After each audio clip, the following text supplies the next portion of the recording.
Okay. So ठीक आहे, आपण इमिडिएटली जॉईन झालो लगेच. ओके. सगळ्यांना स्क्रीन दिसते ना? Screen is visible, right? हो सर. ओके, ठीक आहे. तर सगळ्यात अगोदर मला सांगा की हा स्पीड ओके आहे का? तुम्हाला कळतंय का मी काय सगळ्या म्हणजे गोष्टी एक्सप्लेन करण्याचा प्रयत्न करतोय? You are able to understand? Yes sir, yes. समजतंय सगळं. तुम्ही ना म्हणजे सपोज एखादी गोष्ट समजली नाही ना, तुम्ही मला ॲक्चुअली फीडबॅक देऊ शकता. ठीक आहे. फीडबॅक म्हणजे सर तुम्ही काय करा, थोडं अशा पद्धतीने एक्सप्लेन करा किंवा यू नो आम्हाला असं एक्सप्लेन केलं तर जास्त समजतं किंवा सर आम्हाला तुम्ही 2-3 प्रश्न विचारीत जा. म्हणजे तुम्ही आम्हाला जर प्रश्न विचारले तर मग कळून जाईल तुम्हाला सर आम्हाला समजतंय का नाही समजतंय. काही असू द्या फीडबॅक. तुम्ही चार्टमध्ये राईट डाउन करू शकता. बट आय वॉन्ट की तुम्हाला प्रत्येक लाईन क्लिअर झाली पाहिजे म्हणजे पाहिजे. मी शिकवतोय मला पाहिजे की ह्या चॅप्टरमधून एकही मार्क तुमचा गेला नाही पाहिजे. मी एवढ्या लेव्हलपर्यंत तुम्हाला शिकवेल आणि ही मी रिक्वेस्ट करतो तुम्हाला की जर तुम्हाला वाटतं एकही लाईन नाही समजली ना, तुम्ही मला विचारा. 10 वेळेस विचारा, 1000 वेळेस विचारा. वाटलंच तर मी आठवड्यातून एकदा तिकडं येईल. लोणीला तुमचे डाउट्स पर्सनली मी सॉल्व्ह करेल. ठीक आहे. तर आता नेक्स्ट टॉपिककडे आपण मूव्ह ऑन करूया. ठीक आहे. तर आता इथे बघा टाइम सेव्ह करण्यासाठी I will going to use इथलीच पेन्सिल यूज करणार. ठीक आहे. तर आता इथे बघा वेगवेगळे मॉलिक्युल्स आपल्याला पाहायला भेटतात आपल्या बॉडीमध्ये. आपल्याला त्याची अनालिसिस करायची. तर मी आत्ता एवढ्यामध्ये काय केलं होतं? ठीक आहे. तर आत्ता आपण एक फ्लास्क घेतला. ठीक आहे. आपण एक फ्लास्क घेतला. ह्या फ्लास्कमध्ये आपण काय केलं? एक फिल्टर असं पुट केलं. There is one filter. असं एक फिल्टर पुट केलं. फिल्टर कोणतं असू शकतं बघा. ते फिल्टर एक तर चीज क्लॉथ असू शकतं. दॅट फिल्टर कॅन बी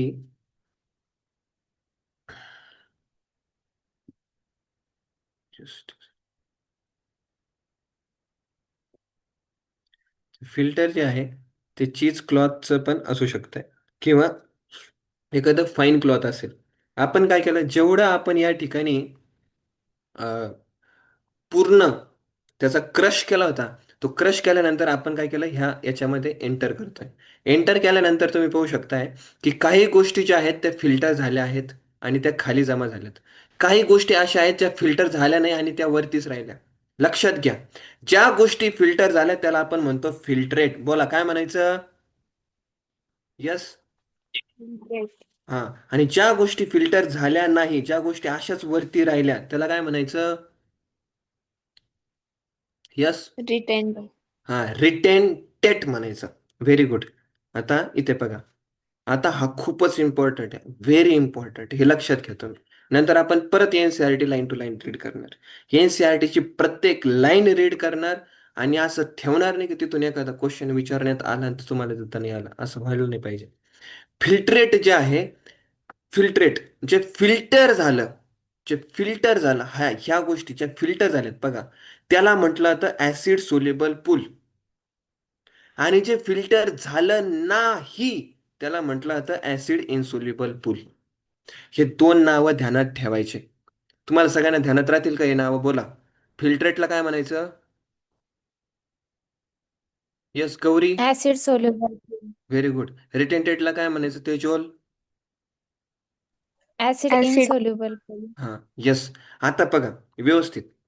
जर काही गोष्टी एवढ्या फाईन, अरे क्लॉथ मधून ज्या गोष्टी फिल्टर होऊ शकतात क्लॉथ मधून, याचा अर्थ ते मॉलिक्युल्स तुमचे मायक्रो असायला पाहिजे की मॅक्रो असायला पाहिजे सांगा बरं. जे फिल्टर मधून पास होऊ राहिलेत ते मॉलिक्युल्स कसे असायला पाहिजे तुमचे, मायक्रो की मॅक्रो सांगा बरं. ऍब्सोल्युटली. किती सिंपल. आणि जे फिल्टर नाही होऊ राहिलेत, सिम्पली आपण समजून घेऊ शकतोय की ते मॉलिक्युल्स कोणते असायला पाहिजे? मॅक्रो असायला पाहिजे. यस. आता व्यवस्थित घ्या. हं. आता मॉलिक्युल जे आहेत ना, त्याचं वेट आपण ग्रॅममध्ये नाही मोजत. ठीक आहे. त्याचं वेट आपण कशामध्ये मोजतो बघा, इकडे लक्षात घ्या. डाल्टन मध्ये मोजतो. बोला कशामध्ये मोजणार? Yes, Daltons. डाल्टन मध्ये मोजणार. मग जर तुम्हाला विचारलं सर मायक्रो मॉलिक्युलचं वेट किती आहे, तुम्ही उत्तर देणार लेस दॅन 1000 डाल्टन. बोला काय म्हणणार तुम्ही? लेस दॅन 1000 डाल्टन. आणि जर तुम्हाला जर विचारलं मॅक्रो मॉलिक्युलचं वेट किती, तुम्ही काय म्हणणार? Greater than 1000 dalton. Greater than 1000 Dalton.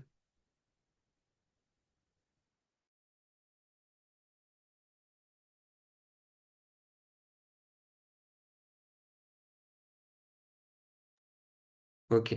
आता इथं बघा. So now there is actually so much data at 2-3 place. मी तुम्हाला तो क्लिअर करतो, लक्षात घ्या. लेस दॅन 1000 डाल्टन जो आहे, आपल्या एन सी आर टीमध्ये एक स्पेशल व्हॅल्यू आहे, that is called as 18 to 800 dalton. आणि एका ठिकाणी आहे greater than or equal to 10,000 dalton. तर मॅक्रो मॉलिक्यूल म्हणजे काय? ज्याचं weight greater than or equal to 10,000 dalton आहे, त्याला मॅक्रो मॉलिक्यूल म्हणायचं. आणि एनसीआरटीने एका ठिकाणी सांगितलंय, जेव्हा मॉलिक्युलर वेट 18 to 800 डाल्टन आहे, ठीक आहे, म्हणजे ॲब्सोल्युटली लेस दॅन 1000च झालं ना. आणि ग्रेटर दॅन 10,000 म्हणजे ते ऑलमोस्ट ग्रेटर दॅन 1000च झालं. म्हणजे आपण एक थ्रेशोल्ड पकडली 1000ची. याच्या खालचे कोण? Micro molecule. याच्यावरचे कोण? Macro molecule. पण मायक्रो मॉलिक्यूल जे आहे ना, ते 18 ते 800च्या दरम्यान पाहायला भेटतात. आणि जनरली मॅक्रो मॉलिक्यूल जे आहेत, जनरली ते 10,000च्या पुढच्या रेंजमध्ये पाहायला भेटतात. असं का? असं का? मी सांगतो तुम्हाला का. मला सांगा, ग्लुकोजचं सपोज जर ग्लुकोज, एक ग्लुकोज आहे, एक ग्लुकोज, मला सांगा ग्लुकोज मोनोमर की पॉलिमर? सांगा. Glucose is Monomer. Monomer. Yes, very good, monomer. हा. आणि मला सांगा सेल्युलोज मोनोमर की polymer? Polymer. Polymer. Yes, very good. मग मला सांगा, सेल्युलोज हा एका ग्लुकोज पासून बनलेला असेल का? नाही. तो भरपूर सारे glucose glucose glucose glucose glucose glucose glucose glucose glucose glucose glucose glucose glucose glucose. कळलं पॉईंट तुम्हाला? एका ग्लुकोज पासून बनेल का? नाही, भरपूर साऱ्या नाही. ग्लुकोज पासून बनेल. सो मग मला सांगा, की जर सपोज 100 डाल्टन असेल, तर ॲब्सोल्युटली 100 ग्लुकोज मिळून तो 10,000 डाल्टन पेक्षा जास्तच होईल. Yes or no? बरोबर आहे का नाही? हां. तर मग ध्यानात ठेवा. आता हा डाटा कुठे? एन-सी-आर-टीमध्ये मी तुम्हाला दाखवतो बरं का. एन-सी-आर-टीमध्ये मी दाखवतो. का हा डाटा दाखवतो? कारण की स्टुडंट आहे ना, हा डाटा ध्यानातच नाही ठेवत. हे 2-3 ठिकाणी बरं का. पहिले 2-3 पेजेस जे आहेत एन-सी-आर-टीचे, ते थोडेसे कन्फ्युजिंग आहे. पण मी तुमच्यासोबत आहे. त्याच्यामुळे तुम्ही ह्या काही गोष्टी ध्यानात ठेवा. ठीक आहे? So I will tell you everything. So just for some time. You see, there is one page. There is one page, I think page number जे काही असेल तुमचं, ठीक आहे. त्याच्यामध्ये बघा 9.3 वाला जो टॉपिक आहे ना, त्याच्यामध्ये बघा 2 पूल्स आपल्याला पाहायला भेटतात. एक ॲसिड सोल्युबल पूल, ज्याच्यामध्ये 18 ते 800 डाल्टन आहे, ठीक आहे, अप्रॉक्सिमेटली. आणि त्याच्यानंतर एक आहे ॲसिड इन्सोल्युबल पूल, ज्याचं मॉलिक्युलर वेट आहे in the range of 10,000 dalton and above. म्हणजे काय? Greater than equal to 10,000. Greater than equal to 10,000. हा डाटा इथं तुम्ही पाहिला, ठीक आहे. हा डाटा इथं तुम्ही पाहिला. So you have seen this data here, ठीक आहे. आता त्याच्यानंतर जर तुम्ही इथं बिगिनिंगमध्ये जर पाहिले, in beginning you'll see that there is acid soluble pool, there is acid insoluble pool, filtrate आहे and redentate आहे. At one place that data is there 1000 and less than 1000 and greater than 1000. पण एका ठिकाणी एक specific proportion आहे. म्हणजे सांगण्याचा अर्थ काय आहे, मी तुम्हाला सांगतो. सांगण्याचा अर्थ काय आहे, जर ऑप्शनमध्ये जर तुम्हाला आलं असं, तर in option it is there less than 1000, then be assured. जर ऑप्शनमध्ये जर ॲक्युरेट जर ऑप्शन असेल 18 ते 800 डाल्टन, मग तुम्ही त्याला टिक करा, सर हे मायक्रो मॉलिक्यूल आहे. जर ऑप्शन मध्ये जर फक्त ग्रेटर दॅन 1000 आहे, तर ऑप्शन मध्ये greater than equal to 10,000 dalton नाही आहे, पण ग्रेटर दॅन 1000 आहे, त्याला टिक करा. त्याला टिक करा. नन ऑफ दी अबोला टिक नका करू, ठीक आहे. नन ऑफ दी अबोला टिक नका करू. नाही तर कोणी म्हणणारे कसे असतात, हा सर ग्रेटर दॅन 10,000च पाहिजे. नाही नाही, असं काही नाही. ग्रेटर दॅन 1000 असेल तरी your answer is correct. Okay, मग काही एक्झाम्पल सांगा ना सर, मायक्रोमॉलिक्युलचे. मी तुम्हाला सांगितलं ना रे, नाही एक्झाम्पल सांगितले ना मी तुम्हाला. अमायनो ऍसिड्स एकत्र येऊन काय बनतात? प्रोटीन बनतात. याचा अर्थ काय आहे? मायक्रोमॉलिक्युल्स मध्ये कोण येतात रे बाळांनो? मायक्रोमॉलिक्युल्स मध्ये येतात मोनोमर्स. मॅक्रोमॉलिक्युल्स मध्ये कोण येतात रे? मॅक्रोमॉलिक्युल्स मध्ये येतात पॉलिमर्स.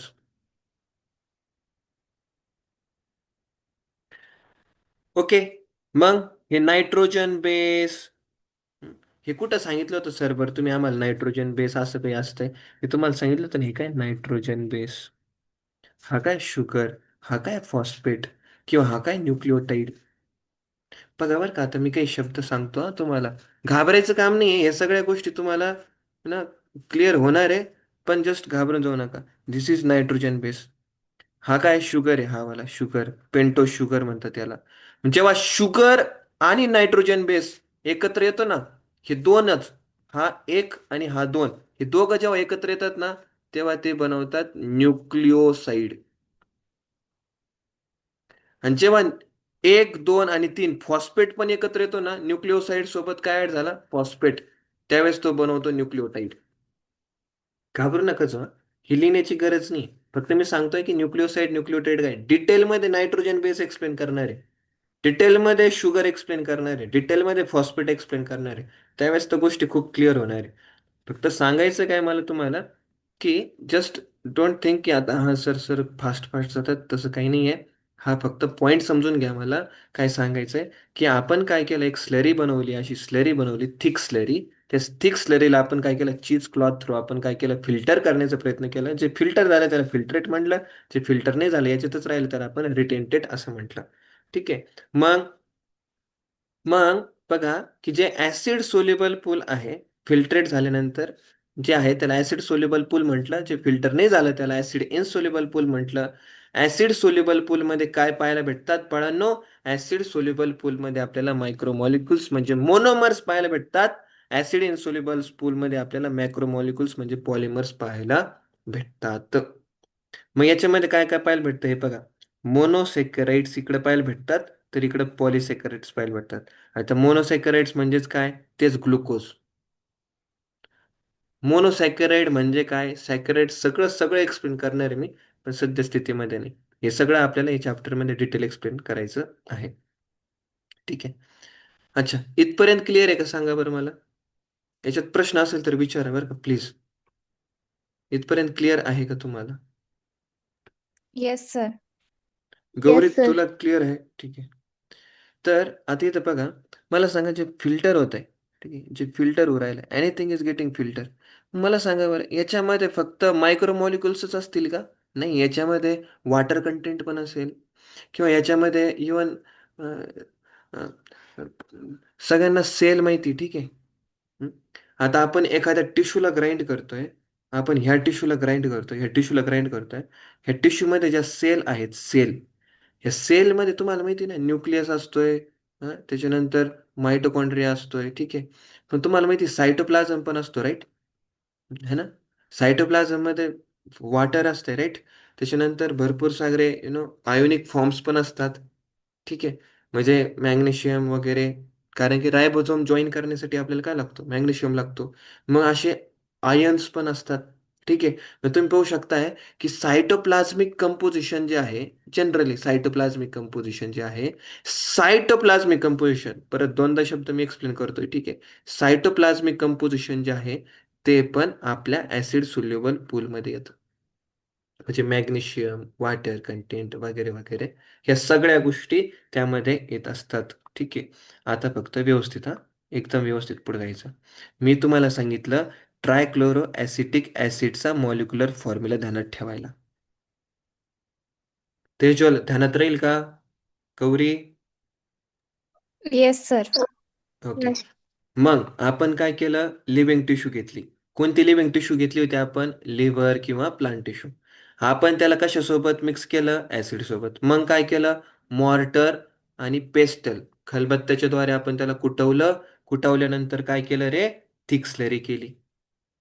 थिक स्लरी केल्यानंतर मग आपण काय केलं? त्या थिक स्लरीला आपण काय केलं? स्ट्रेन केलं. स्ट्रेन फिल्टर केलं. कशाच्या मदतीने रे? चीज क्लॉथच्या मदतीने किंवा कॉटनच्या मदतीने आपण स्ट्रेन केलं. मग काय झालं रे? मग दोन फ्रॅक्शन्स तयार झाले. कोणते दोन फ्रॅक्शन? जे फ्रॅक्शन फिल्टर झालं त्याला म्हटलं फिल्ट्रेट किंवा ऍसिड सोल्युबल पूल, आणि जे जे फ्रॅक्शन फिल्टर झालं नाही त्याला म्हटलं रिटेंटेड किंवा ऍसिड इन्सोल्युबल पूल. बघा बरं का, इथपर्यंत क्लिअर आहे का सगळ्यांना? मला सांगा. Yes. Yes, sir. Yes, sir. मला सांगा, रिटेंटेड मध्ये जनरली कोण येत आहे? जनरली कोण येत आहे रिटेंटेड मध्ये? पॉलिमर्स येतात, मॅक्रोमॉलिक्युल्स येतात. आणि फिल्ट्रेटमध्ये कोण येतं? मोनोमर्स येतात, मायक्रोमॉलिक्युल्स येतात. मायक्रोमॉलिक्युल्स, मोनोमर्स हे थाउजंड्स मध्ये असू शकतात. याला बघा, ध्यानात ठेवा. थाउजंड्स ऑफ ऑर्गॅनिक कंपाऊंड असू शकतात. थाउजंड्स. फिल्ट्रेटमध्ये थाउजंड्स असू शकतात. थाउजंड्स. ठीक आहे. आता हा पार्ट झाला. आता थोडंसं पुढं बरं का, यालाच आपण काय करतोय, थोडं डिटेलमध्ये पाहतो. मग मला सांगा, आपण जे सेलचं केमिकल कंपोजिशन पाहतोय, त्या सेलचे कंपोजिशन मध्ये ऍसिड सोल्युबल पण असू शकतात, काही ऍसिड इनसोल्युबल पण असू शकतात. मग ऍसिड सोल्युबल मध्ये मी तुम्हाला म्हटलं होतं, ध्यानात ठेवा, सायटोप्लाझ्मिक कंपोजिशन जे आहे ते सगळं त्यामध्ये येतं. मॅक्रोमॉलिक्युल्स ऑफ सायटोप्लाझम अँड ऑर्गॅनिल्स जे असतात ते ऍसिड इनसोल्युबल मध्ये येतात. मी तुम्हाला एक डायग्राम दाखवतो इथं. ठीक आहे, हे फर्स्ट आहे. मला सांगा, डीएनए जो आहे, बघा बरं का, विचार करू, ऍसिड सोल्युबल पूल मध्ये येईल की ऍसिड इनसोल्युबल पूल मध्ये येईल? सांगा. Acid insoluble pool. Very good. Protein? Insoluble. Soluble pool.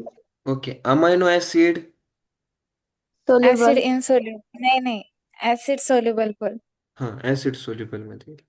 त्याच्यानंतर nitrogen base? Acid soluble pool. Soluble. Yes.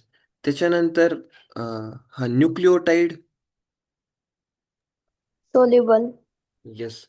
आता बघा बरं का व्यवस्थित, आणखी मी सांगतो. त्याच्यानंतर हा ग्लुकोज? Acid Soluble. soluble.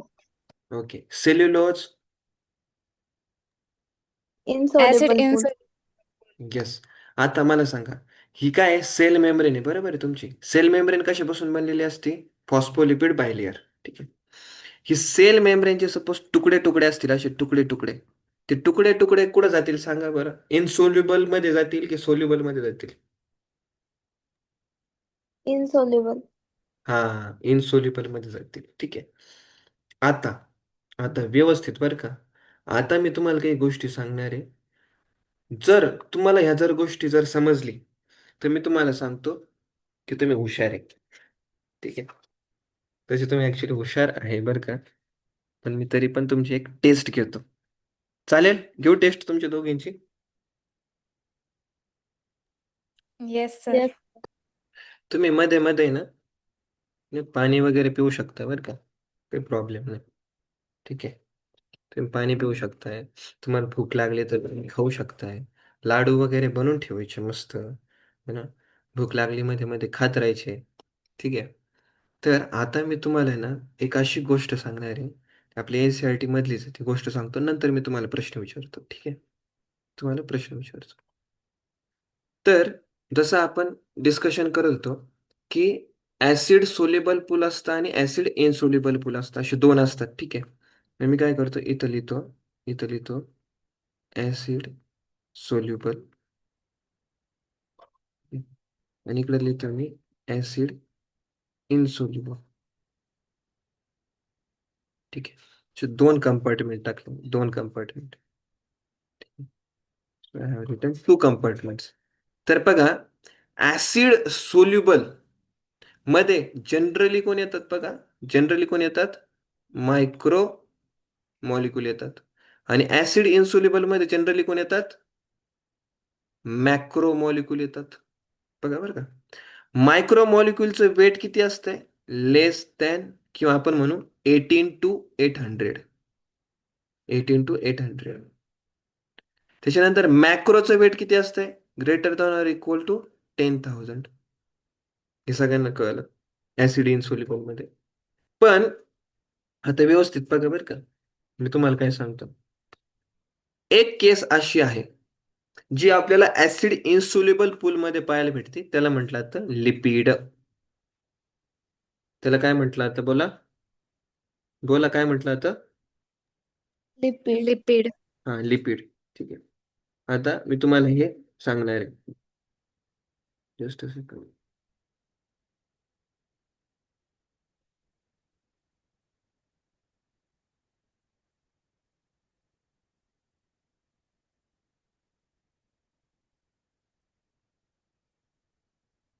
व्यवस्थित ऐका, ठीक आहे. लिपिड जे आहे, लिपिड ते कशात पाहायला भेटतं? ऍसिड इन्सोल्युबल मध्ये.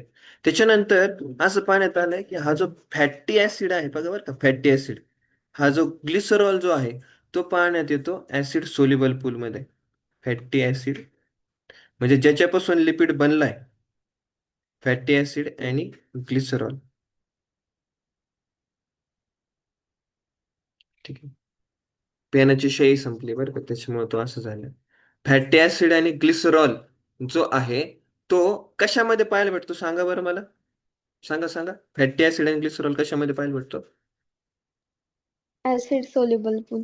हा, आणि लिपिड कशामध्ये पाहायला भेटतो? Acid acid insoluble. इन्सोल्युबल. हा, तर व्यवस्थित आहे का? ठीक आहे. हं?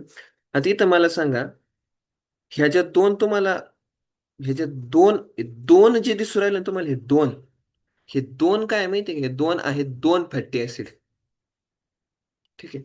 आणि हे जे तुम्हाला गोल गोल गोल गोल दिसू राहिलं नाही, गोल गोल, हे ग्लिसरॉल आहे, ग्लिसरॉल. व्यवस्थित ऐका बरं. दोन फॅटी ऍसिड आणि एक ग्लिसरॉल. ठीक आहे. तर तुम्ही जर पाहिलं तर जनरली ह्या फॅटी ऍसिड आणि ग्लिसरॉल पासून लिपिड बनत असतं. लिपिड जो असतो ना तो कधी असं पॉलिमर बनवत नसतोय, लक्षात घ्या. Lipid never forms polymer. लिपिडचा पॉलिमर बनत नाही. पॉलिमर बनत नाही असं लिपिड लिपिड लिपिड लिपिड असं असं. Lipid is not a polymer at all. Lipid polymer नाही, तरी तो कशामध्ये आहे? ऍसिड इन्सोल्युबल मध्ये आहे. पॉइंट नंबर 1 ध्यानात ठेवा. पॉइंट नंबर 2, लिपिड जो आहे त्याचं वेट जे आहे, बघा बरं का, मी तुम्हाला प्रश्न विचारणार आहे. लिपिड जो आहे त्याचं वेट आहे लेस दॅन 800 डाल्टन. लिपिडचं वेट किती आहे? लेस दॅन 800 डाल्टन. पण अमायनो ऍसिड, त्याच्यानंतर प्रोटीन, डीएनए, हे बाकीचे जे आहेत ना त्यांचं वेट आहे ग्रेटर दॅन 800, काय त्यांचं 10,000 पेक्षा जास्त आहे. लिपिड कुठं पाहण्यात आला? लिपिड कुठं पाहण्यात आला? लिपिड पाहण्यात आला ऍसिड इन्सोल्युबल पूल मध्ये, म्हणजे रिटेंटेट मध्ये पाहण्यात आला. रिटेंटेट, रिटेंटेट मध्ये पाहण्यात आला. रिटेंटेट मध्ये लिपिड पाहण्यात आला आणि लिपिडचं वेट किती आहे? लेस दॅन 800 डाल्टन.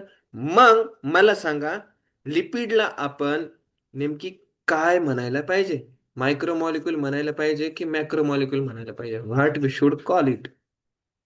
कारण की जर मायक्रोमॉलिक्यूल जर म्हटलं तर तो ऍसिड सोल्युबल पूल मध्ये यायला पाहिजे. जर आपण त्याला मॅक्रोमॉलिक्यूल जर म्हटलं पण त्याचं वेट लेस दॅन 800 आहे. कळलं पॉईंट? सो जे लिपिड जे आहे it comes under acid insoluble pool. त्याच्याबद्दल एनसीईआरटी काय म्हणते ते आपण इथं लगेच क्विक मध्ये डिस्कशन करू. Just yes. आणि तो जो लिपिड आहे तो का ऍसिड इन्सोल्युबल पूल मध्ये येतो ते पण मी तुम्हाला इथं क्लिअरली एक्सप्लेन करून सांगतो.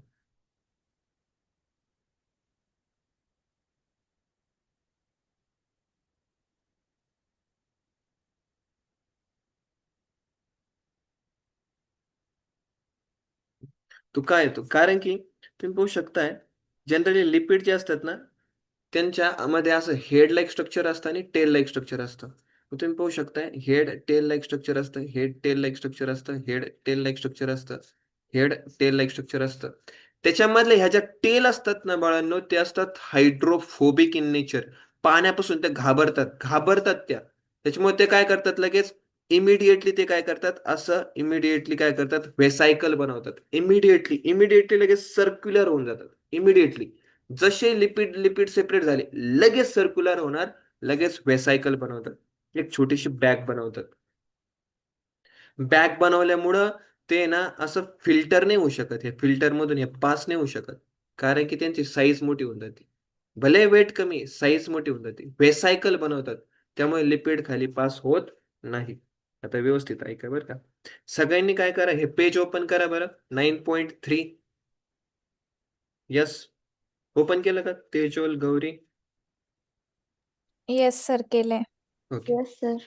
आता इथे बघा बरं का व्यवस्थित. आपण लाईन टू लाईन रीड करू. ठीक आहे, लाईन टू लाईन रीड करू. इथे बघा. हे लाईन टू लाईन तुमच्यासाठी रीड करतो मी. There is one feature common to all the compounds found in the acid soluble pool. का ऍसिड सोल्युबल पूल मध्ये जेवढे आपण पाहिलेत ना, सगळ्यांचं मॉलिक्युलर वेट जे आहे बघा, मी ऑलरेडी अंडरलाईन करून ठेवेल एनसीआरटी. ही एनसीआरटी मी तुम्हाला सेंड करीन. ह्या लाईन्स कधी मिस करायच्या नाही. 18 ते 800 डाल्टन अप्रॉक्सिमेटली त्यांचं मॉलिक्युलर वेट आहे. ऍसिड इनसोल्युबल फ्रॅक्शन जे आहेत ते 4 ऍसिड इनसोल्युबल मध्ये या. ठीक आहे, acid insoluble fraction. Only 4 type of organic compound पाहायला भेटतात. प्रोटीन आहे, न्यूक्लिक ऍसिड आहे, पॉलिसेकराइड आहे, लिपिड आहे. ही 4 नावं सगळ्यांनी ध्यानात ठेवायची. सांगा पहिलं कोणतं आहे सांगा. First is protein. Protein, second, nucleic acids, third, polysaccharides, fourth.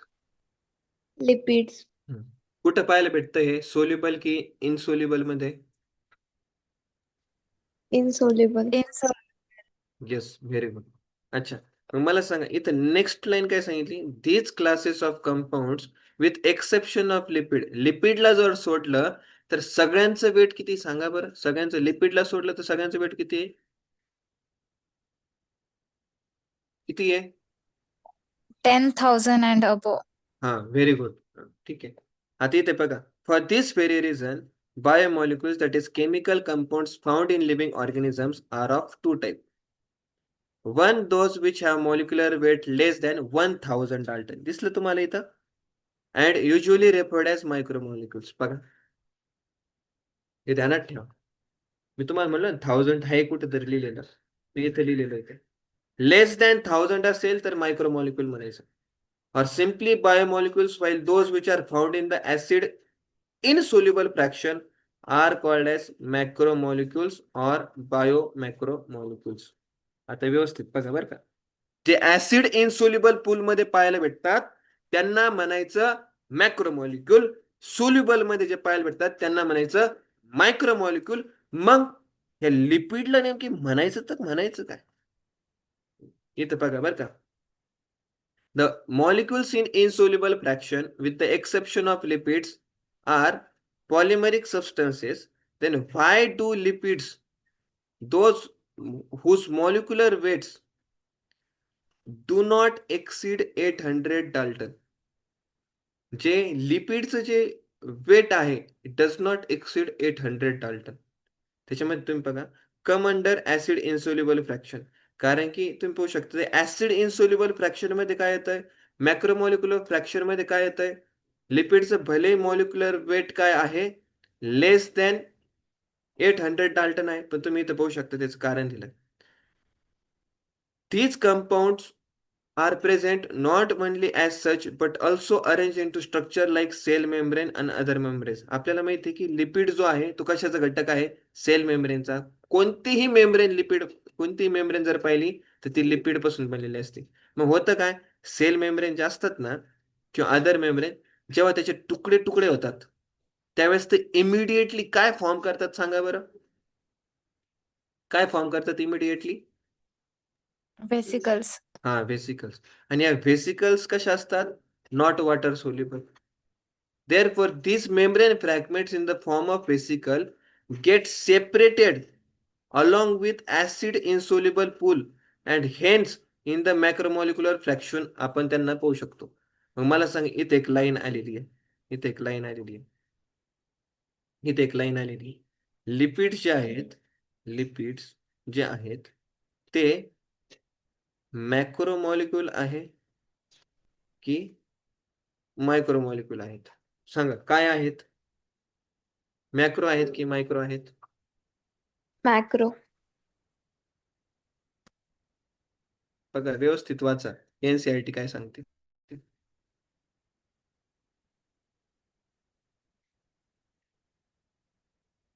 काय सांगते एनसीईआरटी सांगा.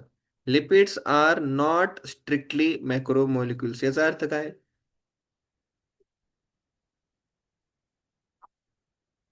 Yes, they are not macromolecules. असं we cannot consider them as strictly macromolecules. व्यवस्थित लक्षात द्या बरं का. We can not call them as strictly macromolecule, neither we can call them strictly as micromolecule. ह्याच्या मागचं कारण काय? जर आपण मायक्रोमॉलिक्यूल म्हटलं तर मायक्रोमॉलिक्युल्स कुठं पाहायला भेटायला पाहिजे? सोल्युबल मध्ये. पण लिपिड सोल्युबल मध्ये पाहायला भेटतात का? नाही. मग ते स्ट्रिक्टली मायक्रोमॉलिक्यूल पण नाही. अच्छा, मग यांना मॅक्रोमॉलिक्यूल म्हणायचं का? कारण की ते तर इनसोल्युबल फ्रॅक्शन मध्ये पाहायला भेटतात. नाही का? कारण की त्यांचं वेट लेस दॅन 800 डाल्टन आहे. म्हणजे ते ना घरके आहे, ना घाटके. कळलं का सगळ्यांना point? Tejal, Yes, Yes, sir. sir. मला सांगा आता, मी गौरीला प्रश्न विचारतो. गौरी, लिपिडला आपण स्ट्रिक्टली मॅक्रोमॉलिक्यूल म्हणू शकत नाही का? कारण काय त्याचं? Because त्यांचं weight less than 800 Daltons आहे. हा, व्हेरी गुड. आता तेजल तू सांग, लिपिड्सला आपण स्ट्रिक्टली मायक्रोमॉलिक्यूल म्हणू शकत नाही का? कारण की ते ऍसिड इनसोल्युबल पूल मध्ये जातात. हा, very good, very good, very good. ठीक आहे. आता आहे ना, इथं तुम्ही काय करा, एक फक्त पॉइंट जो आहे तो एनसीईआरटीने सांगितलाय. You have to remember this point. ठीक आहे. इथं बघा, जे मॉलिक्युल्स आपल्याला इनसोल्युबल फ्रॅक्शन मध्ये पाहायला भेटतात. हं? बघा बरं का, जे आपल्याला कुठं पाहायला भेटतात? इनसोल्युबल फ्रॅक्शन मध्ये पाहायला भेटतात. हं? ते सगळेचे सगळे काय आहेत सांगा? Polymeric substances. कसे आहेत? पॉलिमरिक सबस्टन्सेस आहेत. मग त्याला एक्सेप्शन काय आहे? फक्त लिपिड. लिपिड हा पॉलिमरिक सबस्टन्सेस आहे का? येस. नाही. हा, हा पॉइंट कळाला का सगळ्यांना? नाही तर काय झालं माहिती का, एनसीईआरटी वाचते तुम्ही म्हणणार the molecules in the insoluble fractions with the lipids are polymeric substances. मग घोटाळा होऊन जाईल सगळा. एनसीईआरटी सगळे वाचतात है ना, सगळे एनसीईआरटी रीड करतात है ना. पण काही काही असतात रजोगुणी व्यक्ती, ज्यांना ब्रेक घ्यायचंच नसतंय, नॉन स्टॉप गाडी चालवतात डायरेक्ट. नॉन स्टॉप गाडी चालवल्यानंतर मग ऍक्सिडेंट्स होतात खूप सारे. त्याच्यामुळे मी आहे ना, रिसेंटली 2 महिन्यापूर्वी माझा ऍक्सिडेंट झाला. माझा स्पीड 60चाच होता, पण इनअटेंटिव्ह झालो होतो थोडा. लगेच कुत्रा आडवं गेलं, त्याच्यानंतर काय आलं, ऍक्सिडेंट झाला. हॉस्पिटलमध्ये एक एक दीड दिवस राहावं लागलं. अजून पण त्रास होतोय. हं. तसं होईल काय माहिती का, एखादा व्यक्ती काय करेल माहिती का, एनसीईआरटी रीड करेल, एक तर फास्ट रीड करेल तरी ऍक्सिडेंट होईल. इनअटेंटिव्ह रीड केली, इनअटेंटिव्ह म्हणजे काय, गाळत गाळत रीडिंग. गाळत गाळत रीडिंग म्हणजे काय, वर्ड गाळणं पुढे जाणं. अरे पण ते तर वर्ड मेन आहेत ना, तिथं तर ऍक्सिडेंट होऊ शकतो. हं. कळलं का सगळ्यांना point? Clear? Yes sir. Yes. Okay. So इथं आपण डिस्कशन केलं. आता इथं बघा, ऍसिड सोल्युबल पूल मध्ये सांगितलंय. काय सांगितलं? ऍसिड सोल्युबल पूल. ऍसिड सोल्युबल पूल रिप्रेझेंट्स रफली सायटोप्लाझ्मिक कंपोजिशन. खूप इम्पॉर्टंट आहे. मॅक्रोमॉलिक्युल्स, जे सायटोप्लाझम मधले जे मॅक्रोमॉलिक्युल्स आहेत आणि ऑर्गनेल्स आहेत, ते ऍसिड इनसोल्युबल पूलमध्ये पाहायला भेटतात. ठीक आहे. आणि अशा पद्धतीने हे टोटल केमिकल कंपोजिशन आहे, जे आपण ऑलरेडी NCERTच्या सॉरी ॲलेनच्या ह्या नोट्समध्ये इथं आपण ऑलरेडी पाहिलं होतं. इथं हा जो पॅराग्राफ आहे तो आपण ऑलरेडी ह्या डायग्राम थ्रू आपण स्टडी केला होता. आता इन समरी बघा, if we represent chemical composition तर आपल्याला टेबल नंबर 9.4 पाहायचा आहे. हा टेबल 9.4 स्टडी करायचा आहे. याच्यामध्ये आपण काय केलंय, living tissue from abundant point of view arrange them class wise असं असं आपण अरेंज केलंय. इथं बघा आता व्यवस्थित तुम्ही बघा, हे एक आहे, हे एक आहे, हे एक आहे, हे एक आहे, हे एक आहे, हे एक आहे. हा एक चार्ट दिलाय. हा चार्ट सर इम्पॉर्टंट आहे का? येस. हा VIMP आहे. सर या चार्ट मधल्या या सगळ्या व्हॅल्यू ध्यानात ठेवायच्या आहे का? ऑफकोर्स. ऑफकोर्स ध्यानात ठेवायचे. ऑफकोर्स. ऑफकोर्सची ठीक आहे, आता पुढे नाही बोलत मी. तर बघा, वॉटर किती पर्सेंट आहे? 70 to 90%. हे मी तुम्हाला डाटा ऑलरेडी सांगितलाय. सांगितलं का नाही सांगितलं? येस. Yes, sir. वॉटर किती पर्सेंट आहे? 70 टू 90%. ओके. मग प्रोटीन किती आहे? प्रोटीन किती आहे? 10 to 15%. कार्बोहायड्रेट किती आहे? 3%. लिपिड किती आहे? 2%. न्यूक्लिक ऍसिड किती आहे? 5 to 7%. आयन्स किती आहे? 1%. ओके. सर हा पूर्णचा पूर्ण चार्ट आपण एका मिनिटामध्ये व्हॅल्यू सह ध्यानात ठेवू शकतो का? ऑफकोर्स. कसं? बघा, प्रोटीन मध्ये तुम्ही पाहू शकता, प्रो म्हणजे काय? P म्हणजे 15, 10 म्हणजे 10. तुम्ही इथं पाहू शकता 10, 15. ठीक आहे. P म्हणजे काय? 15 आणि 10 म्हणजे काय? 10. ते 10 ते 15% काय? प्रोटीन आहे. अच्छा, नंतर काय? कार्बोहायड्रेट आहे. कार्बोहायड्रेट.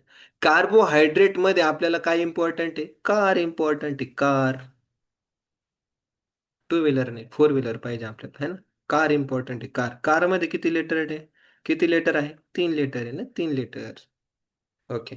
मग कार्बोहायड्रेटच्या वरती काय यायला पाहिजे? ॲक्चुअली न्यूक्लिक ॲसिड यायला पाहिजे. पण इथं सगळ्यात चार्ट पूर्ण उलटा-पुलटा केलेला आहे. NCERTला उलटं-पुलटं करायला खूप आवडतं. हं. मी ॲक्चुअली बुक इन काय म्हणतात त्याला?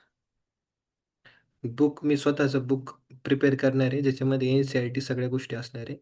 आणि हे जवळपास मी गेल्या 5 बॅचेसमध्ये सेम वर्ड रिपीट करतोय मी. तर बुक येईल ते लवकरच. ठीक आहे. तर न्यूक्लिक ॲसिड जे आहे ना, न्यूक्लिक ॲसिड्समध्ये तुम्ही बघा, इथं लेटर्स काउंट करा सगळे. चला. मला सांग, गौरी तू सांगायचं की ॲसिड्समध्ये किती लेटर आहे आणि तेजल तू सांगायचं न्यूक्लिकमध्ये किती लेटर आहे. येस. सांगा. क्विक 2 मिनिटामध्ये मीटिंग बंद होणार आहे. 5. हां, ॲसिड्समध्ये न्यूक्लिक मध्ये 7 आहे. 7. मग तुम्ही पाहू शकताय किती आहे? 5 to 7%. राहील ध्यानामध्ये सगळ्यांना? येस. त्याच्यानंतर येस मग काय सर. करायचं? हे बघा, ॲक्चुअली सिक्वेन्स वाईज आहे. ठीक आहे. 70 to 90. ठीक आहे. 10 to 15. त्याच्यानंतर न्यूक्लिक ॲसिड वरती घ्यायचं 5 to 7. त्याच्यानंतर मग खाली असते 3, 2, 1. ठीक आहे. 3 काय असते? कार्बोहायड्रेटचं CAR. त्याच्यानंतर कार्बोहायड्रेट नंतर खाली काय राहिलं? लिपिड. आणि नंतर मग काय राहतं माहिती आहे का? आयन. आयनचं तुम्ही पाहू शकता, हा 1 सारखा दिसतोय. आयन. 1. आयन 1. ठीक आहे. तुम्ही पाहू शकता हे 1% आहे. आणि लिपिड जे आहे, लिपिड ते किती पर्सेंट आहे? 2% आहे. राहील का सगळ्यांना हा टेबल ध्यानामध्ये? Yes. Yes Yes, sir. sir. आता आहे ना, 1 मिनिटामध्ये मीटिंग बंद होणार आहे. मी तुम्हाला परत दुसरी लिंक पाठवतो आणि मी तुम्हाला हा डाटा विचारतो परत. ठीक आहे. सो नाऊ मीटिंग आता बंद होईल. Sir, same link through पण होतं ना ओपन? सेम ते आय थिंक 10 मिनिट्स वेट करावा लागतो, राईट? मध्ये-मध्ये. हा सर. हां, त्याच्यामुळे मग मी दुसरी लिंक बनवलेली आहे, so that we can save the time. Okay. लगेच मी लिंक शेअर करतो. म्हणजे ती ऑलरेडी जी अगोदरची लिंक आहे ना ती, त्या लिंकमध्ये जॉइन करा. अगोदरची फर्स्ट लिंकमध्ये.